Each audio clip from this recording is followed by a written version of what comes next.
My name is Tim. I work for Chris, and I'm very excited to be here. Okay, no. I am really excited to be here. Last year's Airsoft Meetup was kind of special for me.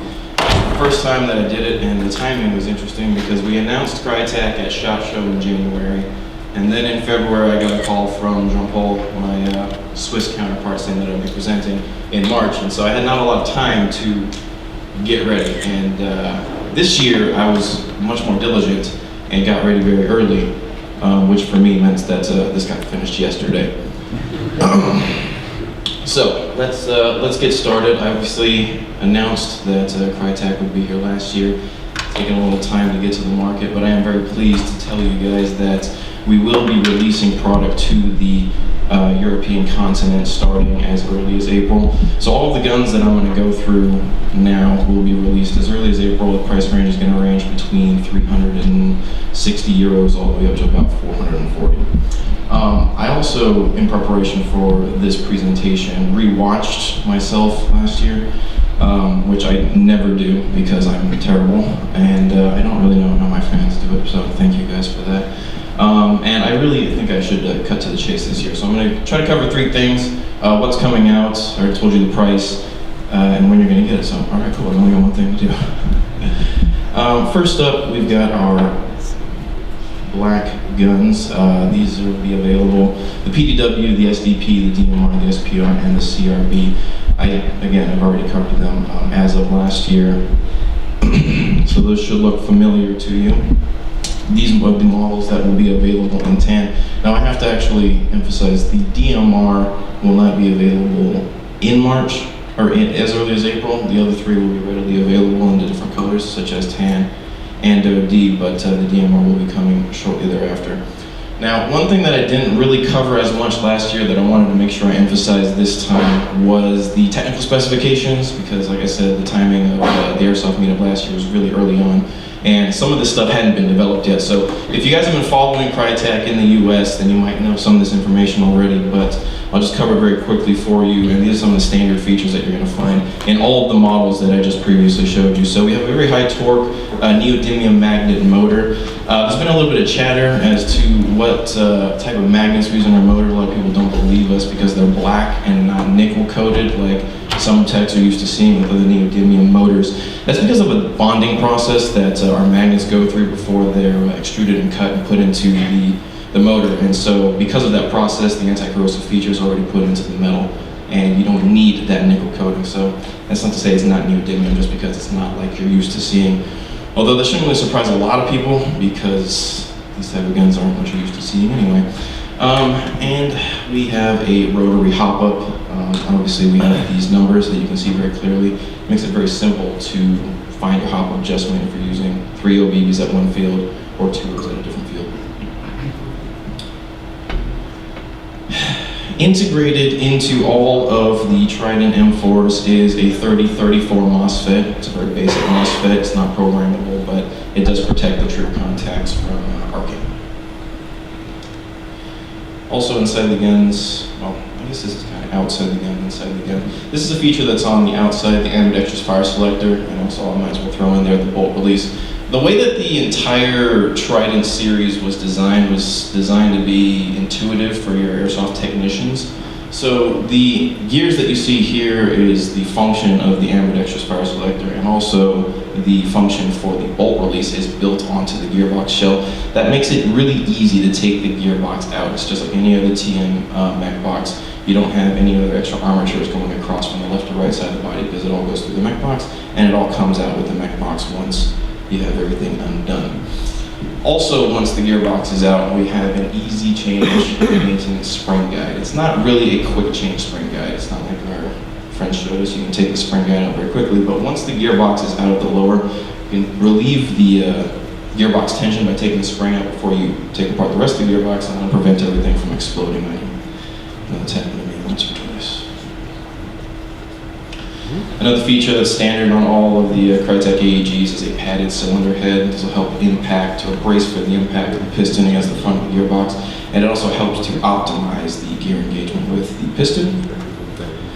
Speaking of our piston, it is reinforced, mostly polymer with 4 metal teeth, and the second to last tooth is missing, again, to optimize that AOE.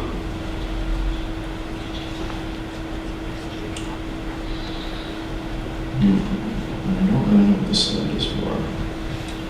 Oh, just kidding, of course I do. So the front of our gearbox shell has radius corners cut out to it to help prevent cracking. I know that when I first started playing Airsoft, I had a TMSR16. Once you upgraded that thing past like 350, 370 FPS, the front of the gearbox tended to fall off because the 90-degree angles on the window for the cylinder would be prone to cracking, especially with the higher FPS guns. And so to help prevent that, we've made a radius on those corners. And also the gold coating that you see on our gearbox shell is to help prevent corrosion. So that is what you guys will be receiving very, very shortly. Okay, so the European release is happening, I said, as early as April. We will have model-specific versions for different countries, such as Germany. There's some extra regulations that are required before we can sell the guns here. That may take a little bit longer, but the mass majority of the European continent will be receiving all of the previous guns that I just mentioned as early as April. Later on this year, we'll be releasing the Trident LMG Enhanced. That's what I have shown here. And if you stop by the booth, you've seen it there. This is the reason that the first LMG that we released was a limited edition version. We already had this design and we wanted to push it because I think it looks a lot cooler. And it has the key mod rail system on it. Another thing that we really wanted to fix over the old version is making the top rail plane a continuous plane. And so we've really heightened that handguard up so that if you do decide to put a key mod rail section on there, it'll be on the same level as the rail on the receiver. Another thing that we changed from last year is the Trident 47. The one that we showed as a prototype had your old school Knight's Armament style rail on it. We really wanted to update the look of this gun, so we've included a TR-113 rail system and a 16-inch barrel on the SR-47, Trident 47, sorry. I can't say that, I might get in trouble. And also to be released later on this year, as far as guns go, is the Krytac LVOA. I don't know if the LVOA is very popular on this continent, but the LVOA stands for Low Visibility Operations Application. It's a very high-performing, high price tag, high-performance firearm in the United States, and we acquired the licensing from Warsport earlier on this year, so you can expect to see a Krytac version of that later on. The BBs is something that we announced at SHOT Show. This is obviously very high precision ammunition that we are hoping that you'll pair with our guns to optimize its performance. Another thing that we released at SHOT Show was the barrel extensions. Wow, that looks ugly, doesn't it? The barrel extensions, these are modeled after our Defiance barrel extensions or suppressors that are made for our real firearms, and they look quite nice on, well, it's not like stretched out like that. They look quite nice. Other internal parts to update you guys on is our enhanced hop-up bucking. This is optimized for FPSs greater than 450 FPS. So ideally you pair this with like a 130 spring, throw that in there, and it'll operate very well in a rotary style hop-up. Now, this is a question that I wanted to answer because I get this question a lot. Because, like I said last year, we announced that when you put our guns on safe, it'll actually decompress the spring for you to help increase the longevity of the gearbox. That was not released with our guns. We delayed the release of this feature for further development. We figured it'd be better just to get the guns out on the market so you guys can play with them as opposed to hold the whole thing back. These will be expected on 2016 model year release guns. Those models will be released before 2016, obviously, kind of like their cars are, but just wanted to give you guys a quick update on that because I do get that question quite a bit. Probably the third most question I get asked. So, okay, I guess to answer a fourth question really quickly is who is going to be getting our guns? So, we've partnered with TN Trading for the Europe mainland. They are located in Austria, and I think that most of you that have come by the booth as far as retailers go say that you're very familiar with TN Trading. They'll be taking care of most of the Europe mainland. And for the UK, we've partnered with Shield PSD. And again, we're getting questioned about why we chose Shield, because these guys are firearms distributors and their specialty is actually in sights.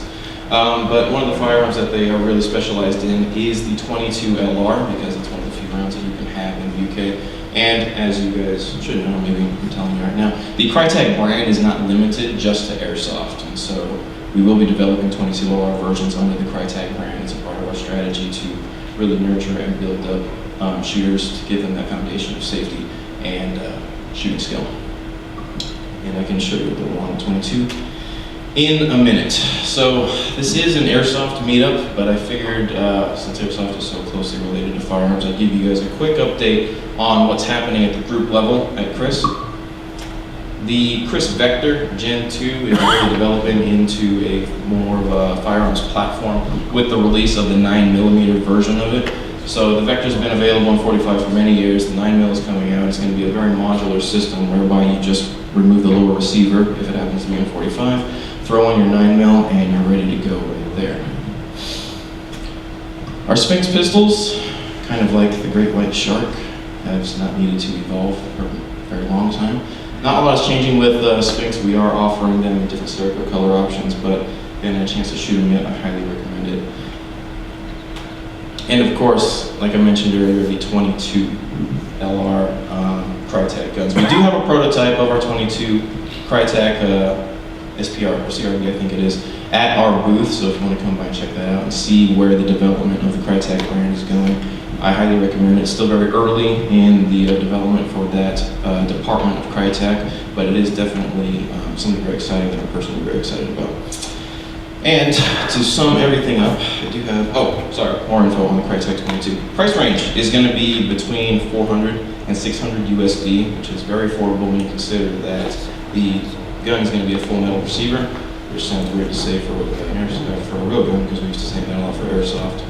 But full metal receiver, and it's going to have a functioning charging handle and a functioning bolt catch, which again, a lot of airsoft guns already have that, but 22s is not as popular, so we're pretty excited to release those features. We have a lot more features that we're planning to build into it, and I just can't tell you about it right now. But one thing that I have been cleared to announce to you guys is to answer one huge question that I get on social media all the time. Number one is why I left Airsoft GI. But number two is there going to be another Airsoft Vector? So I can now tell you for sure that we are developing a Vector AEG. I can't tell you anything else, but here's a little photo of stuff you should already recognize.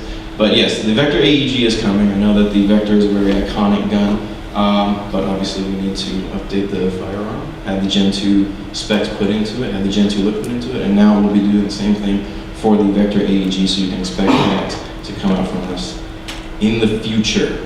I want to invite you guys obviously to our booth, just like everyone else is.